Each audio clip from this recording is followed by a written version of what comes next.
Technological Innovation and Finance, Transformation of RWA.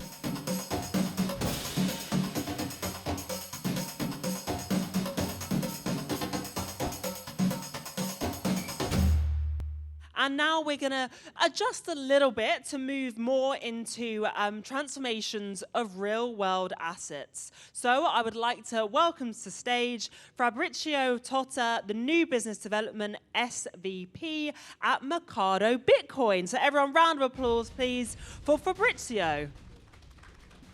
Thank you so much. Hi, good morning. Well, it's a pleasure to be here. Thanks for inviting me. And yes, I think that talking about such an important thing like tokenization and digital assets in an environment like this, I think it's a pretty good opportunity for us to show something that's going on right now, something that we at Mercado Bitcoin, we are working from 5 years or more, and it's happening right now, especially here in Brazil, but in the entire world. Well, first of all, I'm Fabrício Tota. I'm the new business development SVP at Mercado Bitcoin. I have over 25 years of experience in both technology and financial markets, and joined the company Mercado Bitcoin back in 2018. So I don't know how many of you guys know the crypto market specifically, but something like 6 years in the market is like, I don't know, forever, you know, there's a lot of time. And today at Mercado Bitcoin, I lead this new business scenes, initiatives, like connecting to other protocols and companies and competitors also, to bring new opportunities to Mercado Bitcoin for us to develop inside the company and to offer products to the market. Mercado Bitcoin began as a crypto exchange back in 2013, but now we are much more than that. We're an ecosystem with multiple companies like asset manager, equity crowdfunding company, tokenization company, payment institution company, to build and try to rebuild the outlook of the financial market and the capital markets here in Brazil. We have over 4 million clients here in Brazil, have traded over 70 billion reais in the last 11 years, and we list today more than 240 digital assets. Probably most of you know Bitcoin, Ethereum, and some other digital assets, but well, at least at Mercado Bitcoin, at least over 2040 digital assets.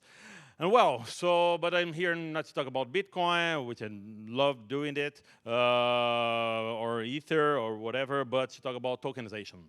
And what is tokenization? Maybe it's not the best word or name in the world, but tokenization is the process of creating a token, of course. And token, like the other guy was talking about AI, and we have tokens in AI also, which is a great mess. But in this, talking about tokenization in the crypto assets and digital assets industry is the process of creating a token. And what is a token? It's a digital representation of a fraction of the original asset using blockchain and related technologies on doing that. And what we can tokenize? Well, pretty much everything, you know, from real estate to receivables, to agricultural stuff, you know, loyalty programs, any kind of receivable, bonds in general, equities. We have a lot of opportunities here, a potential of 1.5 trillion US dollars yearly that could be tokenized. You know, most of these industries, as most of these initiatives are being tokenized yet right now in the entire world, but I don't like a lot of examples. People say, hey, you can tokenize a work of art. Imagine you can tokenize Mona Lisa. What for, man? It's a huge problem that you get if you tokenize Mona Lisa, for example, and you have this ownership of Mona Lisa distributed with a lot of people, and hey, who pay Mona Lisa bills, the security, and for example, if someone wants to borrow Mona Lisa from the Louvre, who will decide? You get a lot of problems, and not the best opportunity that we have to tokenize, or even other examples people give in general. I think that the greatest opportunities we have is changing the way financial markets work in general, and that is a lot of opportunities that we have on tokenization. Where we are right now in terms of tokenization, not only in Brazil, but in the world in general. Well, starting from Brazil, here at Mercado Bitcoin, we started with this business back in 2019, tokenizing what we call precatórios. Here, the name is terrible.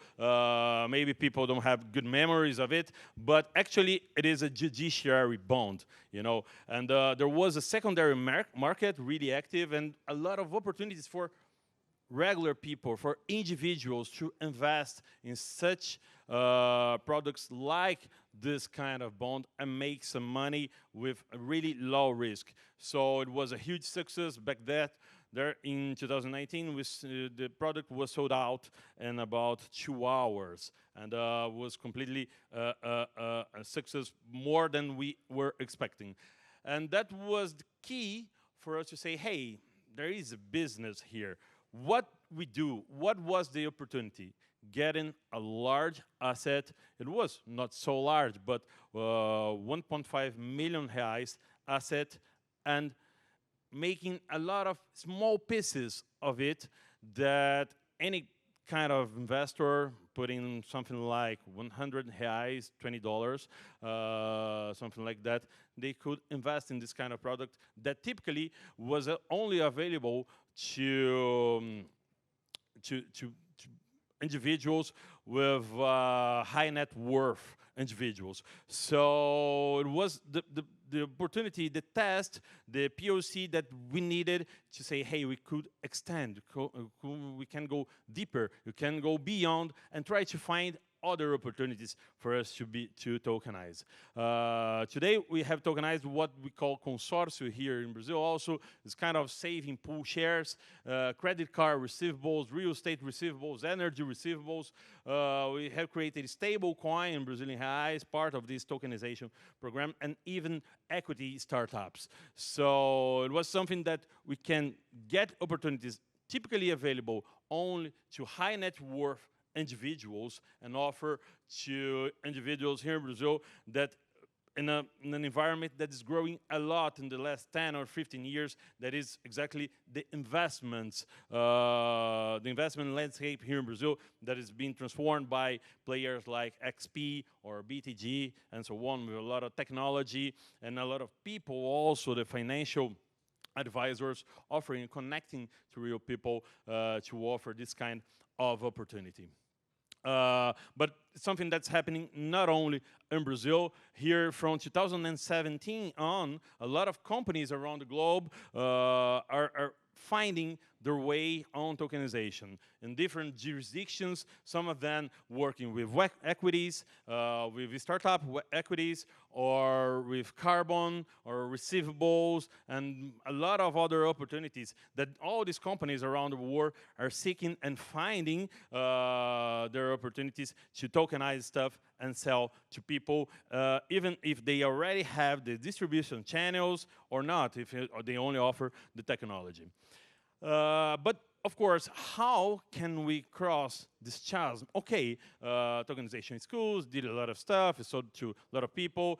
Here in Brazil, only Mercado Bitcoin have tokenized over 500 million reais, barely 100 million US dollars. That is a lot, but how can we reach billion or trillion dollar figures? Here's an estimation of global adoption.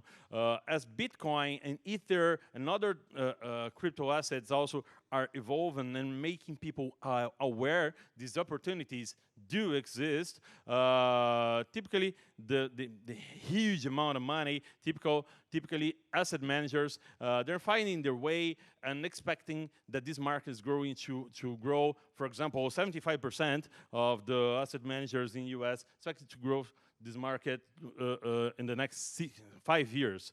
A lot of figures here showing that these opportunities, people are slowly being aware that we have a lot of opportunities in tokenization and digital assets in general. Something that back in, I don't know, 5 years, something like that, a lot of CEOs of these companies were kind of, hey, digital assets, maybe it's not a big thing, but suddenly people start moving towards digital assets and crypto adoption in general.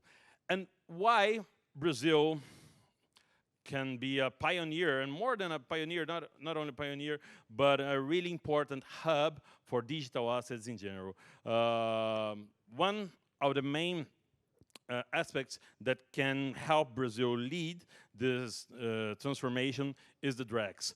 DREX is the Brazilian CBDC. It stands for Central Bank Digital Currency. Central banks around the world say, hey, digital assets is a thing, it's growing, and what can we learn? And more, what can we build at a central bank out of these technologies? And to build central bank digital currency, a currency just like Brazilian real or US dollar, euro, yuan, whatever, the central banks can use these technologies to offer population or offer the institutions this kind of opportunities. And Brazil is not only developing its very own central bank digital currency, but Brazilian central bank is playing a very important role in helping the market to evolve. It's been for 10 years or more than 10 years that the central bank here in Brazil are building stuff, to help the society in general and new companies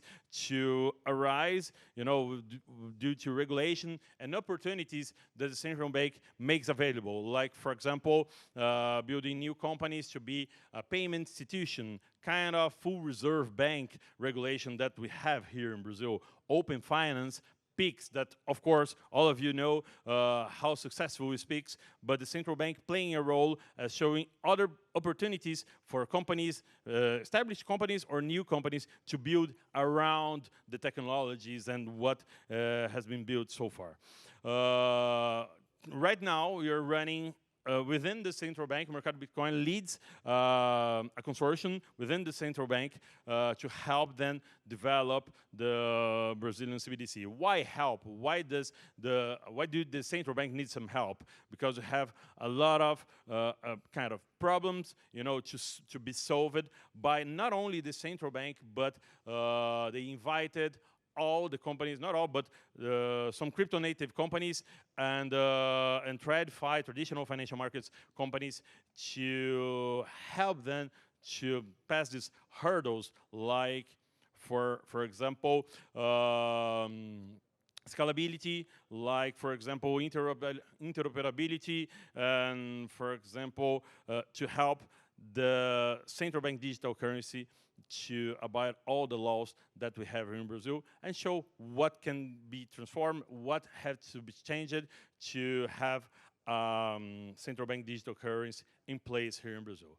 So I think that there's a huge opportunity here to everybody that wants to tokenize anything, and more than that, typically I use a different shirt with a Brazilian flag here and showing Brazil's map at my chest, and people are very curious about what are you building there and why Brazil is such an important place to tokenization digital assets. We have 200 million people here, very good financial market, a lot of technology in the financial systems, and some very tested crypto-native companies here. That's why I believe personally that Brazil can lead and help to the Latin America space region to grow and try to change this balance that is too much in the US, Europe, and Southeast Asia specifically, because we can help building all the this opportunity on digital assets. We need to cross this chasm of the POCs and tests and the first companies, and it should be really huge. We have to build the right regulatory framework. That's something that the central bank is helping a lot, and we can't miss this opportunity as Brazil has lost some in the past, but I bet that is not be the case this time. Thank you so much. Oh, you can find me on X and LinkedIn if you want to talk about tokenization or crypto or digital assets, whatever. Please find me there. Thank you.